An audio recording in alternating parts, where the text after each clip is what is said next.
जय हिंद दोस्तों, मैं हूं वैभव शर्मा। और आज के लेक्चर में हमारा जो करंट का टॉपिक है वो है एस स्वामीनाथन जी के निधन के बारे में, जिन्हें ग्रीन रिवॉल्यूशन, भारत में फादर ऑफ ग्रीन रिवॉल्यूशन कहा जाता है। भारत में हरित क्रांति के जनक, रिवॉल्यूशन कहा जाता है इन इंडिया। भारत में हरित क्रांति के जनक माना जाता है एम एस स्वामीनाथन साहब को। और इनका हाल ही में 28 सितंबर को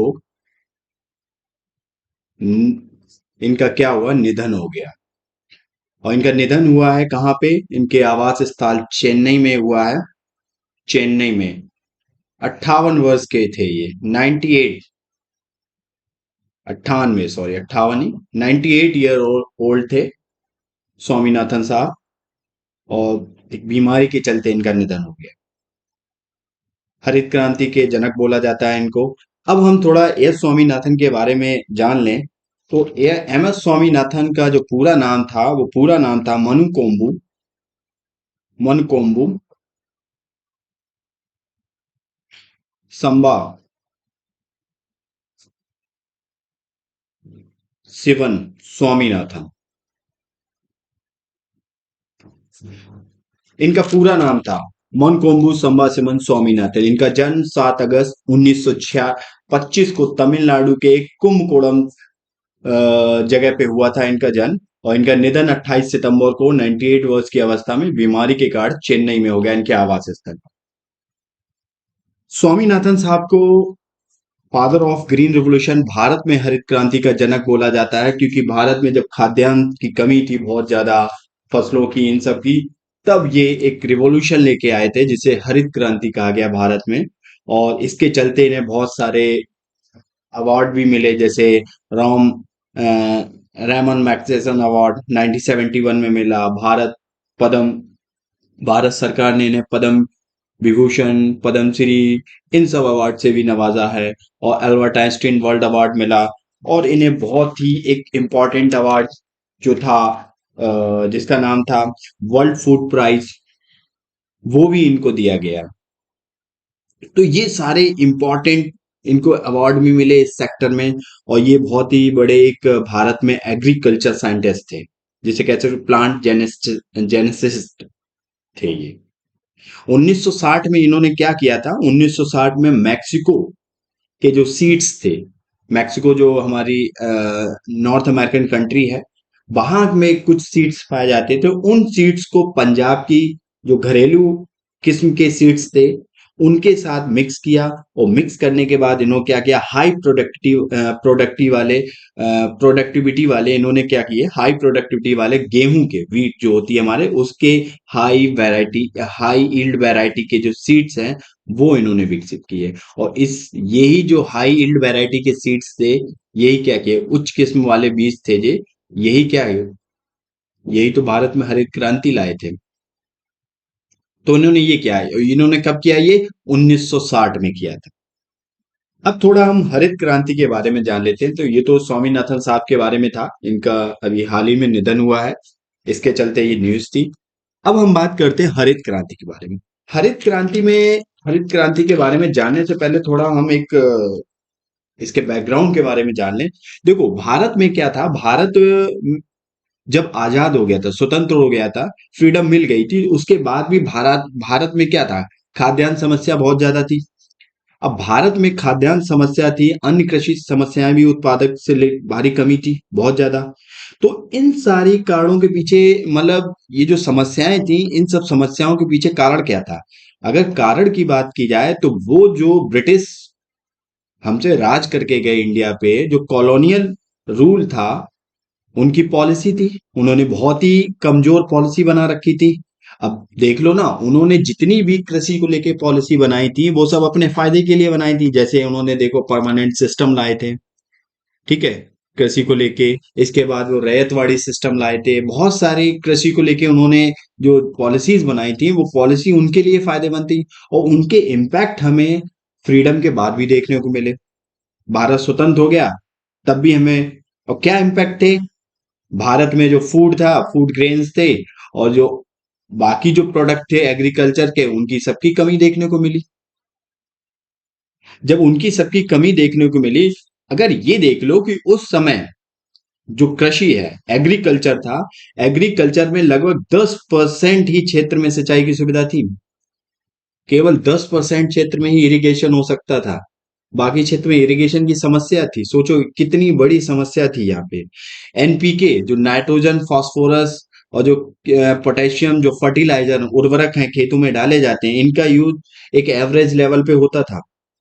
वहीं गेहूं, धान, इनकी अगर पैदावार की बात की जाए तो 8 किलोग्राम पर हेक्टेयर के आसपास होता था। मतलब 1 हेक्टेयर में 8 किलोग्राम गेहूं या चावल निकलता था। ये थी भारत की उस टाइम स्थिति। तो क्या हुआ यहाँ पे 1960 के मध्य में ही बहुत ज्यादा इनकी दयनीय दशा, अकाल भी पड़ा था उस टाइम। तो भारत सरकार ने विदेशों से हाइब्रिड प्रजाति, जिसे HYV, high yield variety seeds, hybrid जो प्रजाति थी बीज की, वो मंगाई। किसके साथ? 1960 में मैक्सिको के साथ स्वामीनाथन साहब ने क्या किया था, मिश्रित करके बनाया था उसको। ठीक है।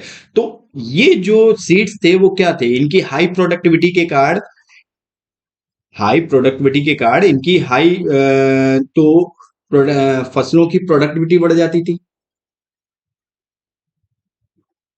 ठीक है। अब हम बात करते हैं यहां पर 1960 से 63 के दौरान देश के कम से कम 7 राज्य या 7 चयनित जिलों में देखा जाए तो यहाँ पे इंटेंसिव एग्रीकल्चर डिस्ट्रिक्ट प्रोग्राम नाम दिया गया था। गहन कृषि कार्य एक प्रयोग किया गया था, और उस प्रयोग को इन्होंने इंटेंसिव एग्रीकल्चर डिस्ट्रिक्ट प्रोग्राम नाम दिया था।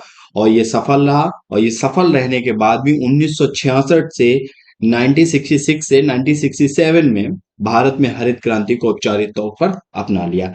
अब हम बात करते हैं हरित क्रांति होती क्या है। देखो, हरित क्रांति से मतलब आपके हाई यील्ड वैरायटी सीड्स, आपके पेस्टिसाइड,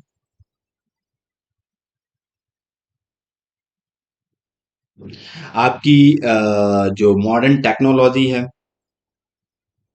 मॉडर्न टेक्नोलॉजी जैसे आप ट्रैक्टर है, थ्रेशर है, जो आजकल मशीनीकरण हुआ है एग्रीकल्चर में, मैकेनाइजेशन हुआ है, उन पे बात करें, मॉडर्न टेक्नोलॉजी।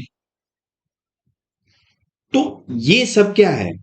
तो ये सब क्या करते हैं, इन सब का यूज करने से क्रॉप की जो फसल की उत्पादकता है या क्रॉप की जो प्रोडक्टिविटी है वो क्या होता है, उनमें इंक्रीमेंट देखने को मिलता है। क्रॉप प्रोडक्टिविटी में इंक्रीमेंट देखने को मिलता है। तो इसी को क्या कहते हैं, हरित क्रांति कहते हैं। हाई यील्ड वैरायटी सीड्स मतलब ऐसे बीज जो बहुत ही ज्यादा प्रोडक्टिविटी को बढ़ा देते हैं।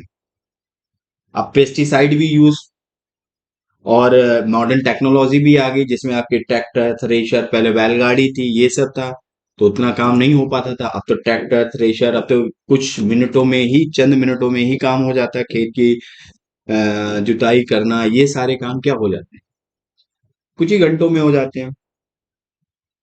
पानी की सुविधा नहीं थी पहले, 10% क्षेत्र में ही थी। अब क्या हुआ, हरित क्रांति के बाद ग्रीन रेवोल्यूशन आया, उसके पास देखो अब तो हर खेत में ट्रॉली या नहरों से कनेक्ट कर दिया गया है। तो ये सुधार हुआ कृषि लेवल यहाँ पे हरित क्रांति में। वहीं भारत में हरित क्रांति की बात की जाए तो 1967 अभी हमने बात किया 67, 66 टू 67, और पहला ये फर्स्ट फेज था, और 1977 से 78 ये सेकंड फेज था। दो फेज में हुआ। तो 1966 से लेकर 1966 से 67 से लेकर 1977 से 78 में क्या हुआ, यहाँ पे भारत में हरित क्रांति लाई गई। और इससे क्या हुआ, इससे एक बदलाव देखने को मिला। इन अवधि में क्या हुआ, इस अवधि में भारत जो खाद्यान्न की कमी की श्रेणी वाली देशों की श्रेणी में था ना, अब वो भारत निकल के पहुंच गया था विश्व की अग्रिम, जो डेवलप्ड एक टाइप के थे, कृषि देश थे, उनकी श्रेणी में पहुंच गया। पहले भारत एक ऐसे देश की श्रेणी में था विश्व में कि जहां खाद्यान्न की कमी रहती थी, खाने की कमी, बहुत सारी कमियां रहती थी। जैसे ग्रीन रिवॉल्यूशन आया तो उस अवधि में क्या हुआ, भारत ऐसी श्रेणी में पहुंच गया कि भारत अब निर्यात करने की स्थिति में आ गया था, एक्सपोर्ट करने की इतना खाद्यान्न हो गया था कि खाने के बावजूद भी हमारे पास स्टोर करने को बच गया था कि हमने स्टोर कर मतलब दूसरे देशों को भी हम एक्सपोर्ट कर सकते थे। इतना बच्चा भारत उस श्रेणी में आ चुका था। कौन से पीरियड में? इस पीरियड में भारत की स्थिति ये। भाई भारत में अगर हम हरित क्रांति की बात करें तो हरित क्रांति मोटे तौर पे इसे हम व्हीट रेवोल्यूशन भी कहते हैं, गेहूं क्रांति भी कहते हैं, क्योंकि सबसे ज्यादा इम्पैक्ट देखा गया था गेहूं और धान। और गेहूं धान जो पैडी की खेती थी, पैडी से भी ज्यादा सबसे ज्यादा इम्पैक्ट आपका व्हीट पे देखा गया था, गेहूं पे देखा गया था। और यहाँ पे इसके बाद आपकी पैडी की खेती धान की आती थी। लेकिन सबसे ओवरऑल देखा जाए सबसे ज्यादा गेहूं पे था। और वैसे मिला के देखा जाए तो गेहूं धान दो ही ये फसल इन पे सबसे ज्यादा देखा गया था, इम्पैक्ट पड़ा था। इनके अगर प्रोडक्शन की बात की जाए, अगर गेहूं के प्रोडक्शन की बात की जाए, व्हीट के प्रोडक्शन की बात की जाए, तो इसका प्रोडक्शन कितना था? 3 गुना से अधिक। कौन से पीरियड में? 1967 से लेकर 68 और 77 से 78 के टाइम पे जो व्हीट का प्रोडक्शन था वो 3 गुना ज्यादा था। और बाकी जो अन्य जो कृषि अनाज थे, ग्रेन्स थे, जैसे पैडी हो गया, बाजरा हो गया, इन सब का 2 गुना देखा गया था, लेकिन गेहूं का सबसे ज्यादा देखा गया था। इसीलिए सबसे ज्यादा अगर क्वेश्चन पूछा जाता है गेहूं, तो गेहूं का ग्रीन रिवोल्यूशन में सबसे ज्यादा इम्पैक्ट गेहूं पे पड़ा था, सबसे ज्यादा प्रोडक्शन देखने को मिला। ठीक है, बाकी का कम था, 2 गुना था, इसका 3 गुना प्रोडक्शन देखने को मिला था। अब हम इसके कुछ पॉजिटिव इम्पैक्ट की बात कर लेते हैं, सकारात्मक प्रभाव क्या पड़े थे। पहला तो प्रभाव यही पड़ा था कि फसल उत्पादन में वृद्धि हो गई थी। कैसे? अगर देखा जाए कि 1978 79 में कम से कम 131 मिलियन टन अनाज का उत्पादन हुआ था। सोचो, जहां कमी रहती थी वहां ग्रीन रिवोल्यूशन आने पर इतने मिलियन टन का हमने प्रोडक्शन किया। भारत पूरे वर्ल्ड लेवल पे सबसे बड़े कृषि एक उत्पादक देश, एक कृषि प्रोडक्ट कंट्री के रूप में उभरा था। एग्रीकल्चर प्रोडक्शन जो कंट्री नेशंस थे उनमें इसका नाम आ गया था भारत। भाई खाद्यान्न आयात में कमी। आयात क्या, जब हमारे यहाँ खाना बहुत ज्यादा अब आ जाएगा तो हम क्यों मंगाएंगे? इंपोर्ट ही नहीं करेंगे। इंपोर्ट में कमी आएगी, अब तो हम एक्सपोर्ट करने लगे क्योंकि हमारे पास क्या है, अभी तक अनाज की कमी थी, अब अनाज हमारे पास ज्यादा आ गया, अब ज्यादा आ गया तो हम उसको इंपोर्ट थोड़ी करेंगे, अब उनको एक्सपोर्ट करेंगे। तो अब भारत क्या था, आत्मनिर्भर हो गया था। अब उसके पास भाई अपने खुद के रिजर्व थे। ठीक है, अब रिजर्व होंगे तो क्या करेगा? एक्सपोर्ट करेगा। भाई अगर इंडस्ट्रियल डेवलपमेंट भी हुआ, इंडस्ट्रियल डेवलपमेंट क्या, अब हरित क्रांति आने के लिए क्या, कृषि मशीनीकरण को बढ़ावा बढ़ावा दिया गया। जो एग्रीकल्चर मैकेनाइजेशन हुआ, ट्रैक्टर बने, थ्रेशर, हार्वेस्टर, ये डीजल इंजन बन गए, इलेक्ट्रिक मोटर, पंपिंग सेट। अब भाई सिंचाई करने के लिए, इरिगेशन के लिए ये इलेक्ट्रिक मोटर, पंपिंग सेट, ये सब चीजें बनाई गई। मशीनीकरण हुआ, भारी मशीनों की डिमांड हुई, प्रोडक्टिविटी बढ़ी, मशीनों की डिमांड हुई, मशीनों की डिमांड हुई, तो आपका इंडस्ट्रियल जो इंडस्ट्रियल डेवलपमेंट है वो भी देखने को मिला। पेस्टिसाइड, जो केमिकल पेस्टिसाइड थे, केमिकल फर्टिलाइजर थे, पेस्टिसाइड थे, खरपतवारनाशी थे, इन सब की भी डिमांड बढ़ी। पेस्टिसाइड क्या करते हैं? पेस्टिसाइड मतलब जो आपके खेत में जो कीड़ा, जो फसल में कोई भी कीड़ा या ये चीजें ना लगे, तो उसके लिए पेस्टिसाइड डाले जाते हैं। ठीक है, तो इन सब की भी डिमांड बढ़ी, तो इनका भी बड़े लेवल पर प्रोडक्शन देखने को मिला। वहीं यहाँ पे उद्योगों में कई कृषि उत्पादों का एक रॉ मटेरियल के रूप में काम होने डिमांड होने लगी। जैसे अब बिस्किट आप खाते हो, आटे का यूज होता है, गेहूं का यूज होता है, तो गेहूं का तो कृषि है, प्रोडक्शन ज्यादा होगी, गेहूं जाएगा इंडस्ट्री में, तो इंडस्ट्री क्या है, गेहूं पे बेस्ड है। बहुत सारे प्रोडक्ट आपके जो खाते हो आप डेली लाइफ में, क्या है, मार्केट से जितने भी प्रोडक्ट लेते हो वो क्या है, एग्रीकल्चर बेस्ड तो है ही आपके। तो यहाँ पे इंडस्ट्री डेवलपमेंट देखने को मिला। वहीं साथ ही साथ में यहाँ पे आपको किसानों को भी लाभ हुआ। किसानों को प्रॉफिट क्या हुआ? किसानों को प्रॉफिट ये हुई, उनकी इनकम दुगनी होने लगी, अब आय भी बढ़ने लगी उनकी। आय, पहले आय कम थी, अब प्रोडक्टिविटी ज्यादा होगी तो मार्केट में बड़े बेचने जाएंगे तो उनकी आय भी बढ़ेगी। ठीक है, तो ये सारी चीजें देखने को मिली। अब कुछ इसके निगेटिव इम्पैक्ट भी देखने को मिले, नकारात्मक प्रभाव भी देखने को मिले। जैसे यहाँ पर गैर खाद्य अनाज शामिल नहीं थे, मतलब जो फूड वाले अनाज तो उसमें शामिल कर लिए गए, जैसे आपका वीट था, आपका राइस था, ज्वार, बाजरा, मेज, ये सारे तो आपके क्या है, ग्रीन रिवॉल्यूशन के तहत इनको तो ऐड कर लिया गया लेवल पे। लेकिन कुछ आपके मोटे अनाज थे, दलहन जैसे दाल थी, तिलहन हरित क्रांति के दायरे से बाहर कर दिया इन्हें।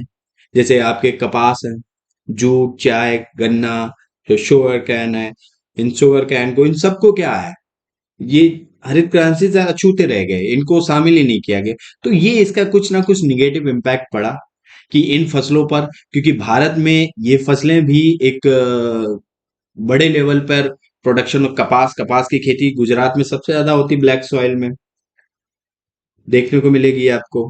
भारत यहाँ पे एक्सपोर्ट भी करता है, वो एक्सपोर्ट भी करता है, ठीक है, बड़े लेवल पे कपास को एक्सपोर्ट करता है भारत दुनिया में।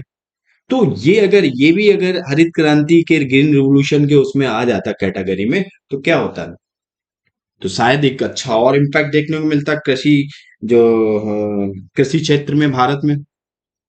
तो ये कुछ ना कुछ इसका निगेटिव इम्पैक्ट है। वहीं जो हाई यील्ड वैरायटी सीड्स थे, उनका एक सीमित कवरेज था, मतलब अगर देखा जाए इन्होंने एक प्रोग्राम चलाया था, केवल 5 ही उसमें क्रॉप्स आती थी। अभी हमने बात की वीट, राइस, ज्वार, बाजरा, मेज, जो मक्का है, यहीं तक सीमित था। बाकी खाद्यान्न क्योंकि रणनीति से दायरे से बाहर कर दिया। भारत में और भी तो है, जैसे दाल का प्रोडक्शन, भारत सबसे ज्यादा प्रोडक्शन भी करता है, सबसे ज्यादा इंपोर्ट भी करता है भारत, और सबसे ज्यादा भारत में दालें खाई भी जाती हैं।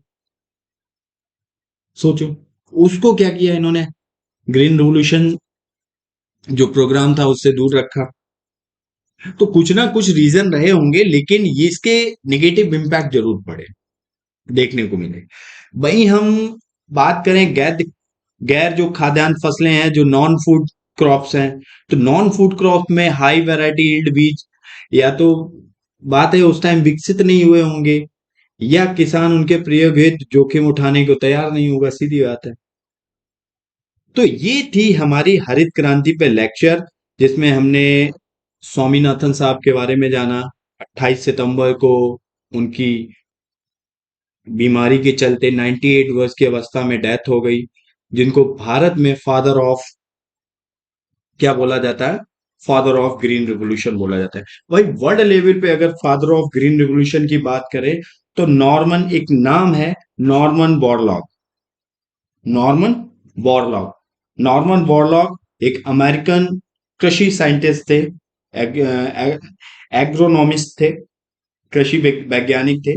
इनको अगर वर्ल्ड लेवल पे अगर आपसे पूछा जाता है फादर ऑफ ग्रीन रिवॉल्यूशन कौन है, तो नॉर्मन, उनका नाम था नॉर्मन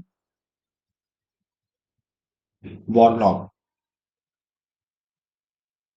ये अमेरिकन थे, और इसके लिए 1970 में इनको हरित क्रांति के जनक बोला जाता है वर्ल्ड में, और इसके लिए इनको नोबेल पीस प्राइज भी मिला था, नोबेल पीस प्राइज भी दिया गया था, पीस प्राइज भी दिया गया था नॉर्मन बोरलॉग को। स्वामीनाथन साहब को पीस प्राइज नहीं मिला था, इनको मिला था। तो ये याद रखना, बेसिक चीजें थी। ये था हमारा लेक्चर, जो हमने हरित क्रांति पे देखा, ग्रीन रिवॉल्यूशन पे देखा, और कुछ इंपॉर्टेंट फैक्ट भी थे, इनके बारे में जाना। चलिए, उम्मीद करता हूँ आपको अच्छा लगा होगा लेक्चर। मिलते हैं नेक्स्ट लेक्चर में नेक्स्ट टॉपिक के साथ। जय हिंद।